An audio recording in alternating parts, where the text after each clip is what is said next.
Hi sellers, welcome back to another episode of SellerSpeak. SellerSpeak is curated to document the journey of successful sellers and help all our budding entrepreneurs to make the most of their Amazon journey. I'm Sagarika Mishra, Business Development Manager at SellerApp, and joining me today would be Rabinovich from Top Dog, who will be talking about his journey from being just a seller to becoming a consultant for not just any seller, for only 7 to 8 figure sellers.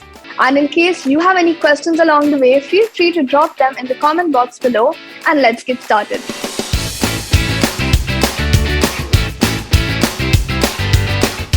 Hi Tamar, how have you been and how has 2022 been treating you so far?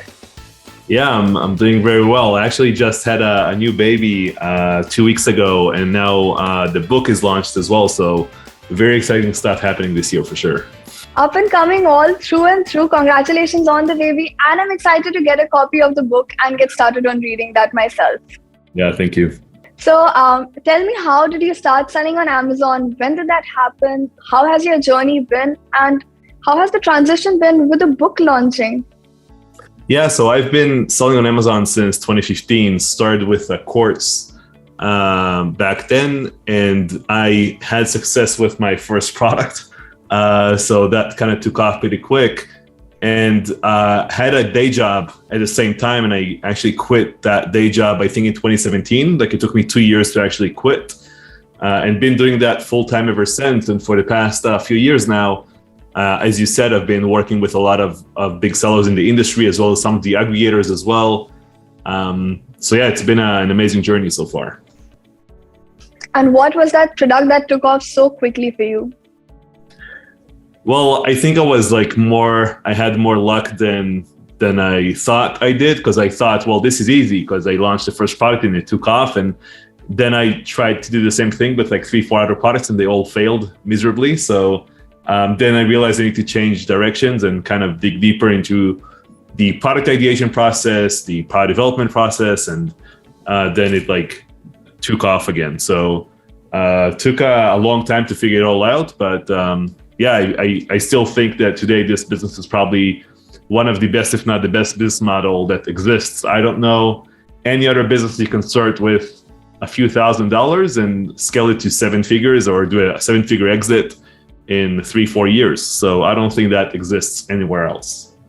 Well, I must say it is a spectacular feat that you have achieved by yourself. And since you spoke about the fact that the first product did really well, and in the couple of coming up products, you had to go back through your strategies and re-strategize, work on your product development. What are some challenges, some failures, some takeaways from this that you could give as a suggestion to a seller who is maybe starting off or is, say, in the process of coming up with newer products for their own line? Yeah, I think that one mistake that I did, and I see this happening with a lot of sellers, is that I worked on like 1 or 2 products at a time. What I mean by that is I did product research and got samples. And if I only work on 1 or 2 products, when I get the sample, maybe it's a month into the process or 2 months, I kind of feel obligated to launch that product, even if it's not the best product. I kind of feel like I kind of spent a lot of resources, time, so I should just launch the product as is. But that's probably a mistake. You just want to launch the best product you can and take the time to really develop something better. So that took me a while to figure out. And what I can recommend sellers is to have 5 or 10 products in your pipeline at any given time, because that way you have products that are going to go into market probably within 3-4 months by the time you start researching, and you'll have other products going into the market after a year or a year and a half. And that's okay. Like, it's just a part of the process. But once you have a lot of products you're working on, it's just a lot easier to do it this way. So always have a good pipeline. And I completely agree on that front with you. Even with sellers that work with SellerApp at the moment, the product research part is really crucial. And when you talk about a timeline, having a pipeline, that is really important so that you don't really run out of ideas. And being profitable on Amazon is really tough. So always having a couple more options is good. So I'm really glad that you had such great success there. And I also am a little bit curious that how did you decide to exit the entire idea of selling on Amazon and become somebody who guides all these entrepreneurs towards their journey? Yeah, so I'm still selling on Amazon. I have multiple brands of my own, actually. So I've been what happened was I actually went to a lot of different Amazon related events, and I kept getting upsold at those events by different people that offer services at those events. And I even paid like very high amounts for small intimate masterminds and was still being upsold there. So then I thought, look, I'm just going to do my own event. So I started doing an event called Top Dog Summit. That was back in 2017 was the first one. We did it in Israel. We did 3 of those in Israel. And that event was really sellers helping other sellers. So all the speakers were sellers, all the attendees were sellers. We vet every person that comes in to make sure they're just selling on Amazon. And I think that really helped me, and I did 4 of those. The last one we did 2 months ago in Bulgaria, which was a lot of fun. But I think that for me, that really helped me a lot. Like my network really helped me scale my business very quickly. That's great. That's great. And e-commerce, I think that it's a really small world. The better your network, the better your chances and opportunities. And with the kind of events and the fact that you are still selling on Amazon, what are your thoughts about the new developments that Amazon has been coming up with? Say, for example, Prime Day just ended. Any stats that you would like to highlight? Or are there anything, say, about with Buy with Prime or the new platform that Amazon is launching for DSP, for brand referral, for attribution? What do you think about this evolution of Amazon as a whole? Yeah, I think it's all good things, I think we can all see Amazon is still growing year over year. I see like Prime Day was the best Prime Day they've ever had. I will say this, like Prime Day, I think a lot of sellers are really focusing on sales and revenues and showing their numbers. But Prime Day is really a time to make profit, like not focus on sales. Because if you try to rank your product on Prime Day, like good luck with that. It's not going to sustain itself and you're just going to burn cash on PPC.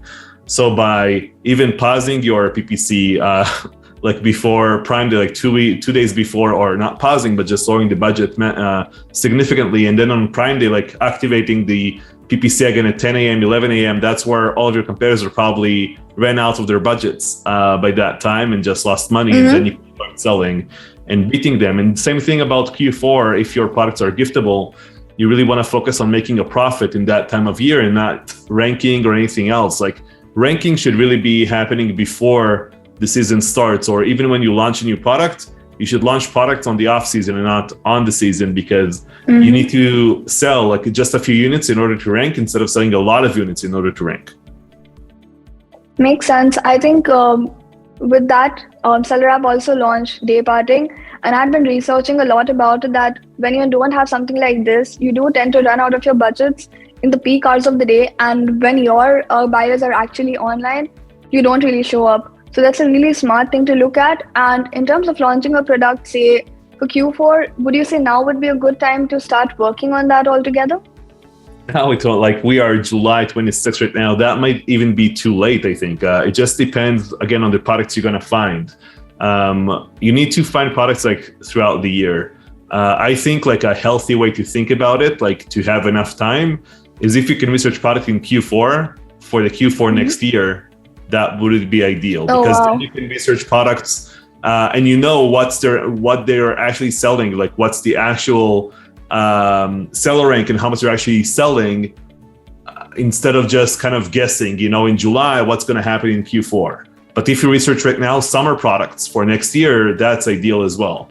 And again, it takes time. And again, if there are products that are for outdoors, they're going to sell probably well in springtime as well. So I think it just depends, but planning everything a year in advance is probably a good strategy.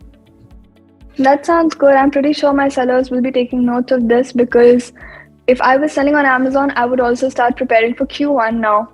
So another question that has been racking my brain previously is, how did you decide to go from being a seller, starting Top Dog, working in consulting? How has that been faring out?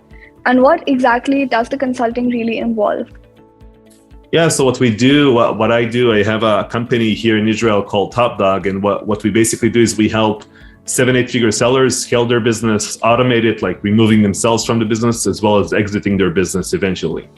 So that's what we've been doing for the past 4 or 5 years now, with mainly 7-8-figure sellers. So what I do is I take 5 sellers at a time and I coach them in a small group with me together and some of my team as well.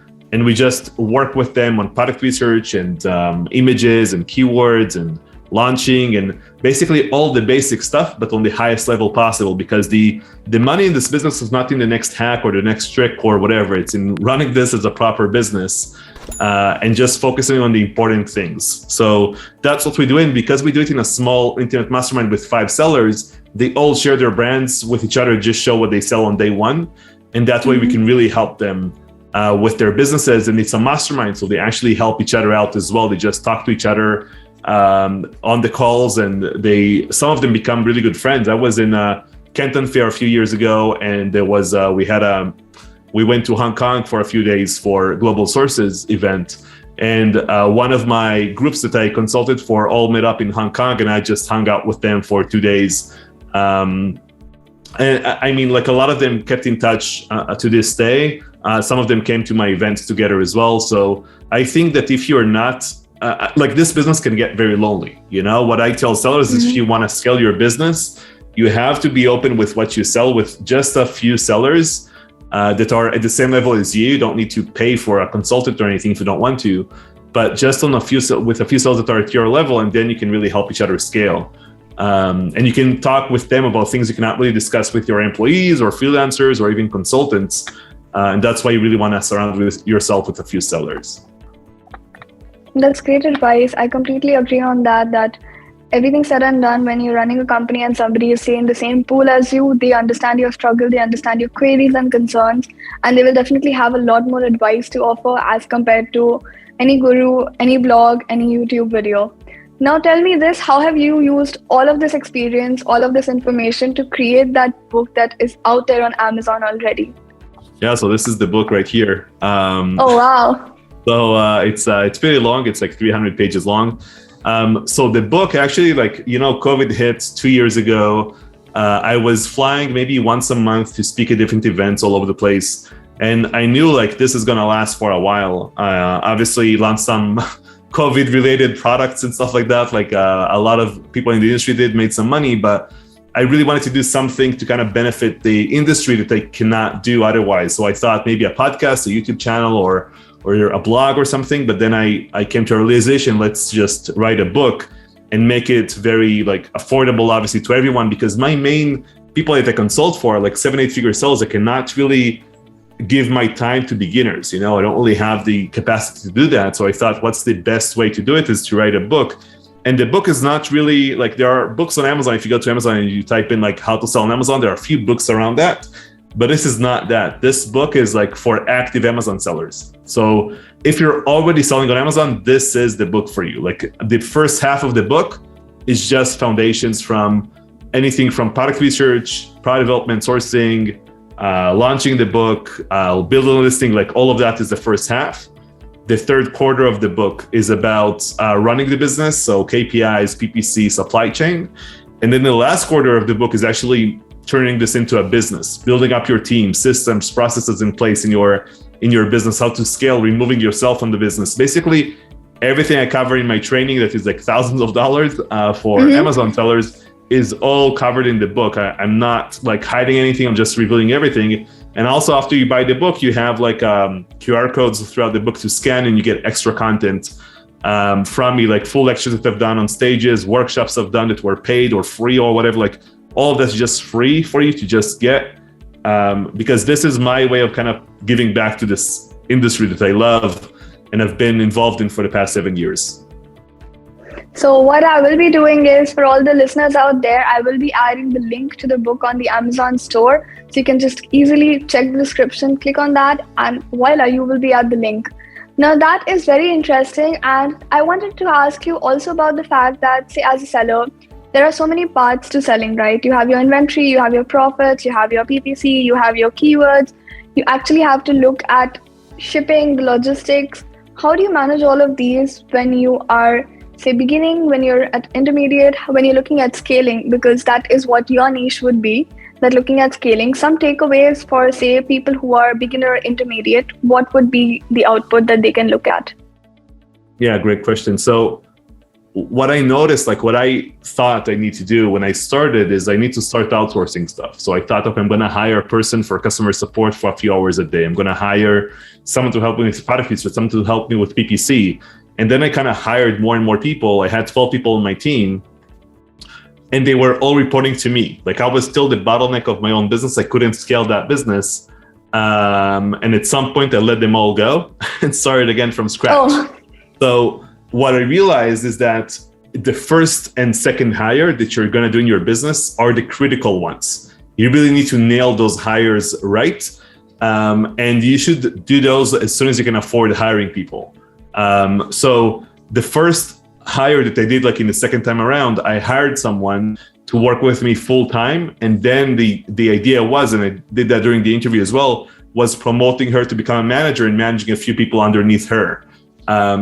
So she started with customer support, but quickly she moved over to product research and some creative work with photographers, copywriters. And then she moved into like a marketing manager position. And then she started hiring people underneath her to fill up those other positions. And I did the same thing on the operations side. So I had a supply chain. So I have operations manager now and a supply chain person and a PPC person.